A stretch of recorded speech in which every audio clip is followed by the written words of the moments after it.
Šiame interaktyviame vaizdo įraše pateikiamos strategijos, kaip plėtoti informavimo veiklą, skirtą įtraukti mažiau galimybių turinčius jaunus vyrus.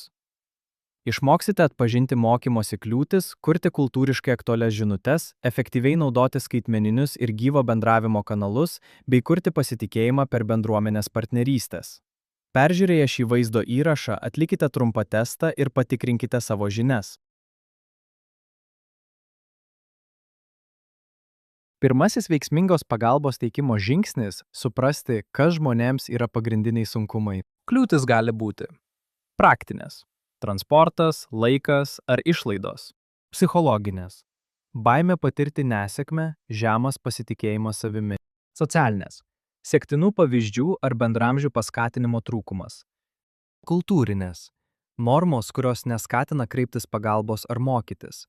Atpažinus šias kliūtis, galima parengti priemones, kurios atitiktų realius jaunų vyrų poreikius, o ne kieno nors kito lūkesčius. Kai suprantate kliūtis, laikas komunikuoti taip, kad tai rezonuotų su tiksline auditorija. Naudokite žinutes, kurios susijusios su jaunų vyrų realybe, kalba ir siekiais.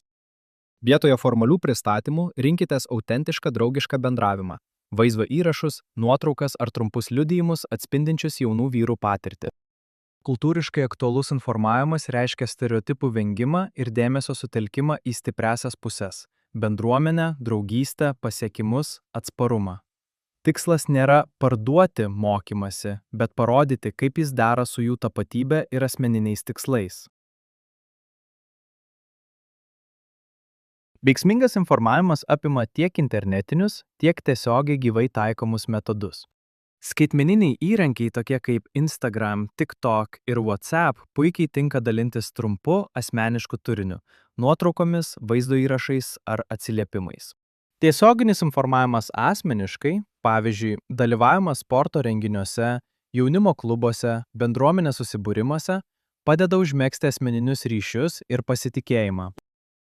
Geriausiai tinka mišrus metodas. Naudokite internetinės platformas, kad pritrauktumėte dėmesį, ir asmeninius susitikimus, kad veiksmingiau pasiektumėte jaunuolius ir užmegztumėte santykius, kurie juos motyvuotų dalyvauti neformaliame mokymesi.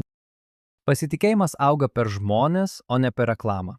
Bendradarbiaukite su organizacijomis ir lyderiais, kurie jau turi autoritetą jūsų tikslinėje grupėje, sporto klubais, vietos menininkais, bendruomenės centrais, religinėmis institucijomis ar net vietos parduotuvėmis. Organizuokite informacinius renginius, pavyzdžiui, bendruomenės futbolo turnyrus, filmų peržiūras lauke, bendruomenės žaidimus ir varžybas lauke, pažįstamose neformaliose vietose, bendruomenės kavinėse, parkuose, sporto salėse, gatvės krepšinio, futbolo aikštelėse. Kai jauni vyrai mato patikimus veidus remiančius jūsų iniciatyvą, jie yra labiau linkę įsitraukti. Užmezgus kontaktą, svarbiausia yra pirmoji patirtis. Pradinės veiklos turėtų būti įdomios, neformalios ir nekeliančios baimės, tokios, kurios padėtų dalyviams jaustis atsipalaidavusiais ir sėkmingais. Pavyzdžiai. Trumpas kūrybinis užsiėmimas apie muziką ar dizainą.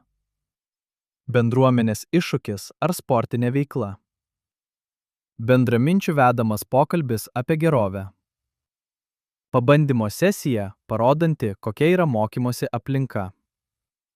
Šios veiklos stiprina pasitikėjimą ir atveria duris gilesniam mokymuisi.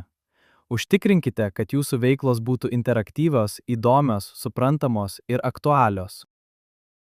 Informavimas ir pasiekiamumas grindžiamas empatija, kūrybiškumu ir atkaklumu. Kai jaunimo darbuotojai atidžiai klausosi, bendrauja nuoširdžiai ir bendradarbiauja su savo bendruomenėmis, mokymasis tampa prieinamas visiems.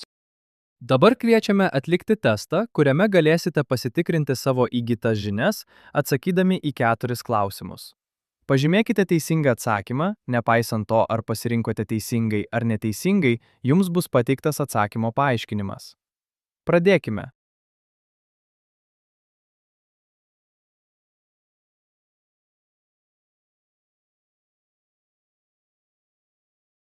Tai viskas šiai sesijai. Ačiū už jūsų dalyvavimą. Tęskite mokymąsi e-studijoje, kad įgytumėte daugiau naujų įgūdžių, skirtų teikti skaitmeniškai transformuotą neformalų mokymą jauniems vyrams apie sveikatą ir gerovę.